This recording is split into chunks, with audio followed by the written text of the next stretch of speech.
बेरोजगारी के खिलाफ संवाद कार्यक्रम रखने के लिए राष्ट्रीय युवा कांग्रेस का तहे दिल से धन्यवाद और आभार। तमाम अतिथियों का कोटि कोटि धन्यवाद, बहुत बहुत स्वागत है, अभिनंदन है। सर, लोकतंत्र में राजनीति में विचारधारा की जो भेषता है उसका स्थान कहीं दूर दूर तक नहीं रहना चाहिए। लोकतंत्र के लिए उचित नहीं और न्याय संगत नहीं है।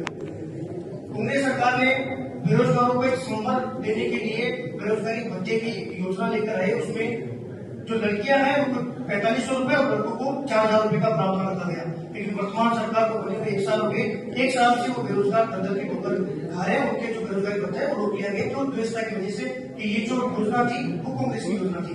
दूसरी बात, छात्रवृत्ति जो निम्न वर्ग है उसके लिए बहुत ही कारगर सिद्ध होती है और पढ़ने के लिए और आगे बढ़ने के लिए मोटिवेशन का काम करती है। बीएड बीएससी की छात्रवृत्ति रोक ली गई, कॉलेजों में पीजी यूजी की छात्रवृत्ति रोक ली गई, जो कि लोकतंत्र के लिए सही नहीं है। इसके साथ ही वो तमाम भर्तियां जो भर्तियां कांग्रेस सरकार ने बजट में वित्तीय स्वीकृति प्राप्त की थी कि भर्तियां 2024 में जारी होगी, उनमें आगे पदों पर भी भर्तियां जारी नहीं हुई है। 13 साल बाद उसके सेकंड ग्रेड में नाम मांगकर 2125 पदों पर भर्ती जारी हुई है।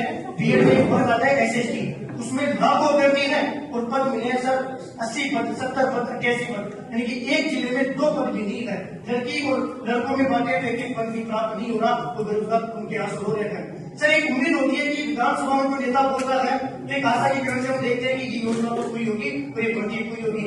बजट 2024 में बीजेपी के नेताओं के द्वारा की गई एक भी घोषणा पूरी नहीं हुई है। जलगाई विभाग में डिप्टी सीएम के द्वारा 1650 पदों पर भर्ती की घोषणा हुई, भर्ती है 0। कुछ पदों पर भर्ती निकली, वो भी 1 साल के लिए, वो भी संविदा पर। कांग्रेस सरकार ने कंप्यूटर अनुदेशक में 10,000 पदों पर ऐतिहासिक भर्ती दी थी, वो भी रेगुलर भर्ती। अभी सरकार को 1 साल बने हुए हैं, पहले एक आदेश पारित हुआ है कि हम 800 से 25 स्कूलों में संविदा पर भर्ती लेंगे। बिल्कुल सोच रहा था कि कांग्रेस ने पहल की है तो कैडर भी बनेगा और हर साल की भर्ती आएगी। लेकिन सर, इसी प्रकार विशेष शिक्षा गाँव में सब विद्वान बच्चे होते हैं, उनके अभिभावक सोच रहे हैं कि हमारा जो बच्चा है वो भी सरकारी स्कूल में पढ़ेगा, कम से कम पूरी स्कूल में एक टीचर तो मिलेगा। पूर्व मुख्यमंत्री जननायक अशोक गहलोत जी ने 4500 पदों पर भर्ती की, कांग्रेस सरकार ने जिनको ज्वाइनिंग दे दी उनको तो नियुक्ति मिल गई, वो तो स्कूल में पहुंच गए। बाकी के 1000 जो अभ्यर्थी है वो दलदल की ठोकर खा रहे थे और विचारधारा की वजह से ये पिछड़ी बन गई थी। ITI में भी सर यही सिस्टम है कि गरीब स्टूडेंट ITI करता है, लेकिन उसको क्यों व्यवस्था की वजह से पिछली बार कांग्रेस सरकार ने भर्ती निकाल दी, इस बार नहीं निकाली। मेरी प्रमुख मांग यह है कि जो घोषणाएं होती है, बजट में घोषणाएं होती है सर, वो उसी साल पूरी होनी चाहिए। किसी कारणवश मान लो कि लेट हो गए तो कम से कम पहले बजट की दूसरे बजट से पहले तो घोषणा हो, वो घोषणा पूरी हो। बजट में आपने घोषणा कर दी, एक ASI भर्ती थी 1000 पदों पर। माननीय पूर्व मुख्यमंत्री जी ने घोषणा की कि हम 1000 पदों पर महिला सशक्तिकरण करने के लिए भर्ती निकालेंगे। जैसे वो भर्ती आई, गाँव में किसान मजदूर वर्ग ने अपनी लड़कियों को शहर में पढ़ने के लिए भेजा। एक बहुत बढ़िया अवसर मिलेगा कि महिला SI की भर्ती देखने को मिलेगी। लड़कियां तैयारी करके बैठी है, लाखों रुपए खर्च करके बैठी है। 2 दिन पहले आदेश आता है कि गृह विभाग इस चीज को जो है अनुमति नहीं दे रहा, जबकि गृह विभाग नहीं भेजा, प्रस्ताव भी गृह विभाग नहीं भेजा।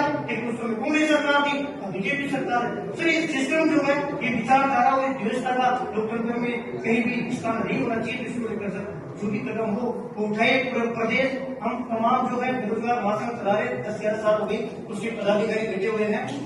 हम कंधे से कंधे मिलाकर साथ हैं, हर महीने में 2-3 प्रदर्शन हम करते हैं, दुनिया भर के मुकदमे में लगे हुए हैं और ऐसा कोई थाना नहीं है जिसमें हमारी जो है कोई शिकायत नहीं हो। हर ऐसे लोग ये करके बैठा है कि अच्छा बेटा बीजेपी के खिलाफ आवाज उठाना है, तुम्हें देख लेंगे लपेटी में आगे। तो सर, ऐसी चीजें नहीं होनी चाहिए और पूरा प्रदेश के युवा सब ये उम्मीद लगा के बैठे कि विपक्ष जो है हमारे साथ आए। हम समय समय पर भाई साहब सतबीर छोटी जी के पास हमारी जो मांगे हैं पहुंचाते रहते हैं और ये जो कार्यक्रम है बहुत ऐतिहासिक कार्यक्रम है, टाइटल भी ऐतिहासिक है और प्रदेश के युवा निश्चित तौर पर इस कार्यक्रम के लिए तमाम युवाओं की तरफ से मैं कोटि कोटि धन्यवाद देता हूँ। आपने समय निकाला और यहाँ पधारे उसके लिए आपका स्वागत करता हूँ।